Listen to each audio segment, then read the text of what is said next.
Greetings, ladies and gents, and welcome to this daily science fiction extravaganza, commonly known as Tales from Outer Space.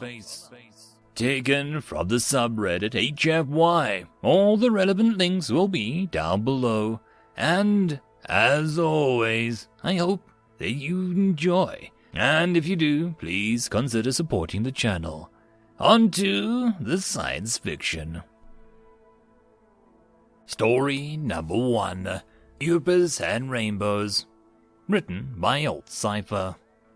Day 57. The small creature native to the planet has finally taken an interest in me. I have watched them come and a bit closer every morning when I first waking up. This morning, one of them is actually on the windowsill. I could have reached out and touched him. I say him, but I really don't have a concept of their genders, but did not fear or scaring off the entire tribe. They typically run around 1/2 to 3/4 of a meter tall, completely covered in fur with large black eyes. They seem as comfortable on their forelegs as on two. They are quite skittish, as most small mammals on Earth are, but they still show a great deal of prudence and caution when investigating an unknown creature such as myself. This morning, they arrived at my shelter in the crowd of 7 or so, dreadfully difficult and properly count them all as they scamper and hide as soon as I gaze at them for too long. I've never seen a group larger than 9 that I could tell, nor a group smaller than 3. They seem to have some manner of language, but I cannot divine the meaning. The translator I have brought along still reports insufficient corpus. Their high-pitched chittering is most to be intelligent communication, though. I can feel it in my bones.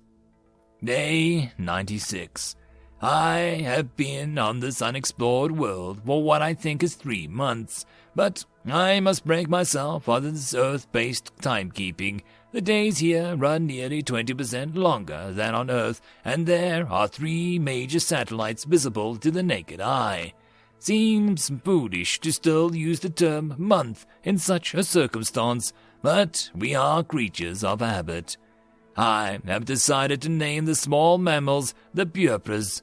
I realize it sounds childish and not very Latin-like, as the other species we encounter are named. However, as I am to discover, I believe that I've earned the right of a bit of childishness. I recall the name from my childhood. My sister and I would play in the woods behind the house. We invited a race of fairies who lived near us, and that was what we called them, as these small creatures remind me of those better days. I've chosen to reuse the name. There is one Püper in particular who I've come to recognize as the most curious, or perhaps the most foolhardy. I called him Brownie. His fur is deep walnut hue with caramel highlights. He comes the closest when they come to visit. I've taken to feeding them various nuts and berries I find on my exploratory walks. I dare not try any earth food on them for fear of a terrible reaction, much as chocolate is fatal to dogs. I am wary of even the most benign treat may prove troublesome. Rowdy has taken to coming with arm's reach of me while I am working outside. I have offered to pick him up, but it seems that his curiosity has its limits. Speaking of my work outside, I've decided to build a cabin near the waterfall further inland. I plan to sink a paddle weed generator in it so that I may disconnect from the fusion reactor I brought with me. This experiment was intended to show self-sufficiency, not the ability to use our same technology on other worlds. Though I do admit the quantum printer is far too useful to abandon outright. The work is hard but enjoyable. I've selected the most likely looking local lumber for the construction, along with a solid stone foundation. I admit that I have cheated on certain parts of our experiment and used lifter technology to aid in placing of stones. This should invalidate the results, but it will save my spine. Day 151. I've made my first breakthrough with Brownie today. As it turns out, he has a remarkable facility with languages. My translator still struggles with the Püpers vernacular, but Brownie understands me well enough. He has been watching me pull the cabin above the waterfall. As I work, I have taken to talking to him as I would an old friend. One afternoon, as I was planting a tree for eventual use in my dining room, I mentioned that I could use a drink. I had no more said the words than Brownie scampered off with my canteen and filled it from the river. The water was cool, and I was quite shocked to say the least. I began more deliberately teaching him vocabulary, names of things that I had in hand, and a few simple verbs. Brownie's quick mind snapped up those lessons nearly as quickly as I could construct him. By that evening, my cabin had made no further progress, but Brownie could correctly identify all the items that I had taught him: stones, trees, rivers, hammer, and so forth. I went to bed that evening with a mind buzzing of possibilities. Day 172. Brownie shocked me once again today. We have continued his lessons of English, and he has been an excellent pupil. Today, though, I had to move on to the vocabulary to diction. Brownie had begun imitating the words I'd been teaching him yesterday. His voice is much higher than my own, but it is still intelligible. There were a few other Püpers standing to the side, watching as he initiated his first conversation. I was, needless to say, overjoyed at hearing Brownie speak out his first sentence. He said, "Blueberries, please." I have been using the native plants as inducements to keep their attention and discovered that Brownie has a decided preference for the blueberries. I shall attempt to garden when their growing season arrives. I tried to elicit further conversation with Brownie with only marginal success. He seems to not comprehend complex sentences, but can easily grasp the meaning of more putative constructions. Don't run or need water and the like. Day 201. Brownie's grammar is improving by leaps and bounds. It seems a lifetime ago that he began speaking. Since then, he has become much more fluent and erudite. Just this morning he told me, "We are friends, we like you." I was nearly moved to tears. I have also been made aware he is teaching a few of his compatriots English. A second Püper came close to me today and asked for grey nuts. There is a species of what I can only assume are nuts that grow wild throughout the region. This new fellow, whom I've taken to calling Winston, is quite as studious as Brownie, but nonetheless has become conversant. The remainder of Brownie's people seem to at least understand English, but still require translation to their native tongue. I cannot fathom why my translator has all but given up on the Püper language. Perhaps I shall retire that device and rely on the Püper's facility with languages instead. Day 233. Something terrible happened. It seems that the Püpers have some sort of natural predator near their water edge. I had not known that the beast until yesterday. It seems that these creatures are migratory and only pass through this region once per year. The start of the caravan came just after luncheon yesterday. Before I go into detail on the incident, I feel that I should describe these predators. They are some 3 to 4 meters long, with fully a third of their body length taken up by a massive tail, which can expand vertically to form a sort of rudder while they are in the water. They have long, vicious snouts that carry dozens of small, sharp teeth. Their eyes are recessed under their heavy brow, giving them a most intimidating air. They are colored to match the greens and browns of the water and the forest's edge. They have broad, flat feet, appear webbed. I say appear webbed, for I have not yet captured one, dead or alive, for detailed examination. Their bodies, however, are streamlined for ease of swimming, and their amphibious nature makes them all but more deadly. I cannot help but think that there is some strange crossbreed between an alligator, a shark, and an anteater, even though I know that those animals have never been within 1 trillion miles of this world. The predators feast upon the Püpers and become fat on them. I find myself at a crossroads. This is the natural order of things on this world, but I do not wish my friends to suffer. I could, most likely, devise some way to keep the Püpers safe, but may cause the predators to starve, or the Püpers to become overpopulated. Man has been the cause of enough environmental damage on Earth, and I would hate to bring such a lineage to this world. The incident was unexpected attack by the predators upon the Püpers that were visiting the future site of my cabin. The beast took half of the small mammals before I could intervene. For all their size, they are frighteningly fast. Brownie and Winston both survived, but I feel that it was more luck than anything. The Püpers are off, and I have not seen them since. Day 247. It has been 2 weeks since I last saw the Püpers, though the predators seem to be lurking about every time I look out the windows. 1 or 2 will crawl from the riverbanks, search for a bite to eat, and eventually return back to the water from whence they came. The whole process repeats half an hour later with a new brace of monsters.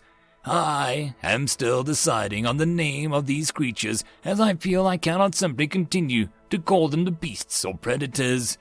I miss my little friends. Day 255. I have decided to call the river predators Boans, after the Celtic river goddess. Day 268. The light has come back into my world. The Boans seem to have appeared less frequently now. It is rare that I see more than one a day anymore. I believe I saw one of the Püpers standing at the edge of the woods yesterday, just at dusk. It was difficult to see in the waning light, but the large dark eyes felt unmistakable to me. I have been working on a diversion for the Boans.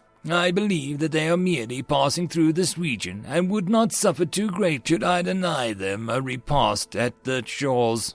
I do not know that their full migratory pattern, but I firmly believe I shall see them return this way at some point, just to geese and salmon to unearth.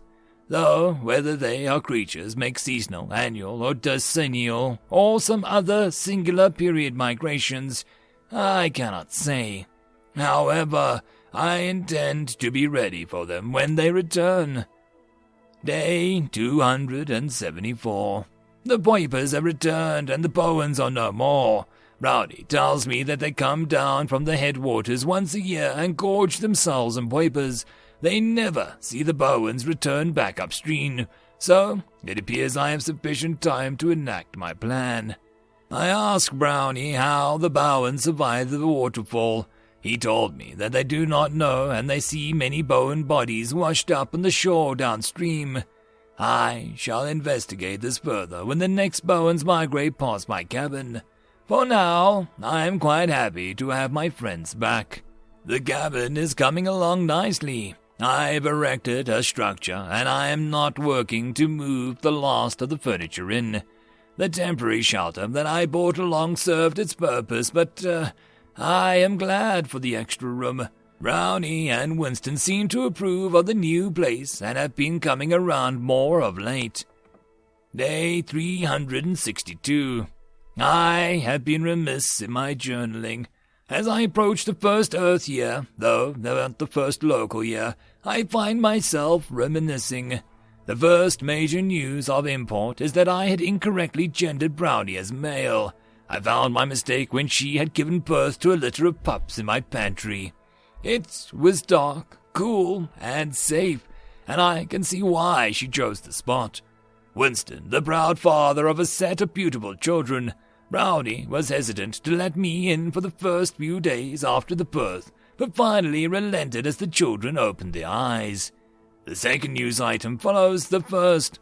Brownie and Winston and their children have moved in with me. Permanently, it seems.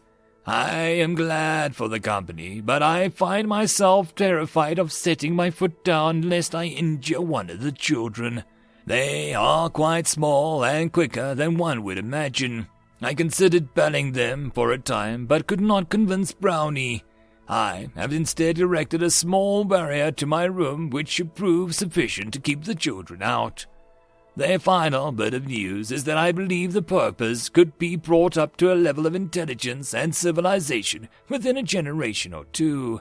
This is an astounding claim, I know, but I believe opportunity is solid. The children are wonderfully quick of mind. They picked up the native Püper language within a month or two and were conversing in English by 6 months, as reckoned by the Earth calendar, anyhow.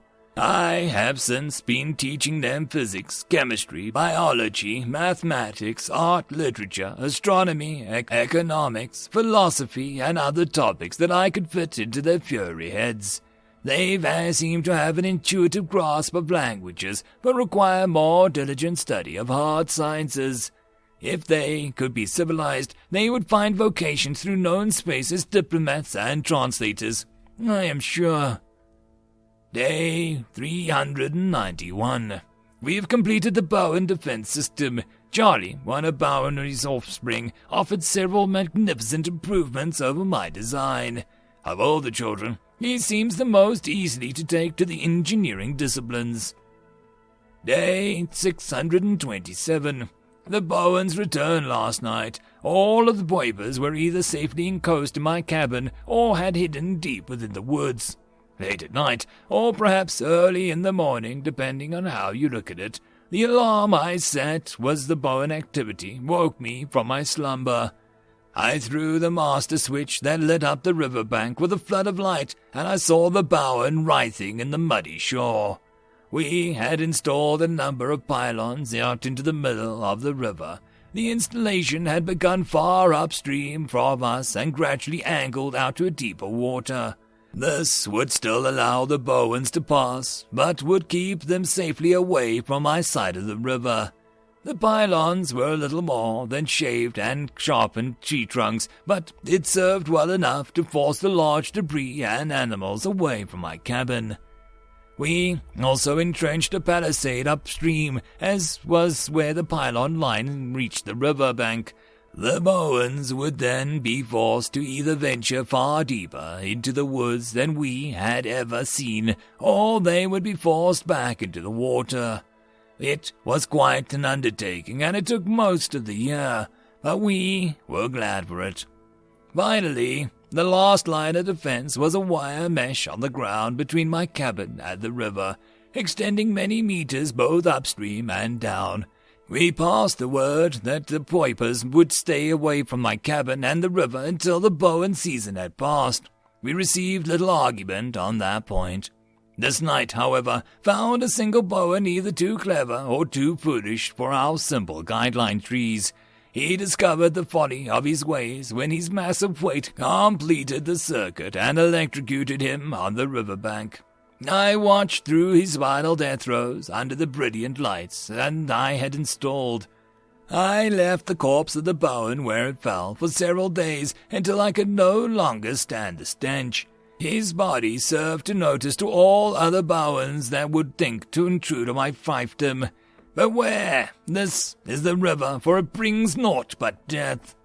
Rowdy and Winston were overjoyed at the success. They told me theirs were maybe the first litter of Püpers to all live to maturity. We had a feast that night to celebrate, and Brownie told me that the children would like to call me Uncle. Then I had to explain to all of them that tears come from happiness as well as sadness for humans. End of story. And that, my friends, concludes this dose of science fiction fun. I hope that you enjoyed, and if you did, please don't forget to support the author from the link down below.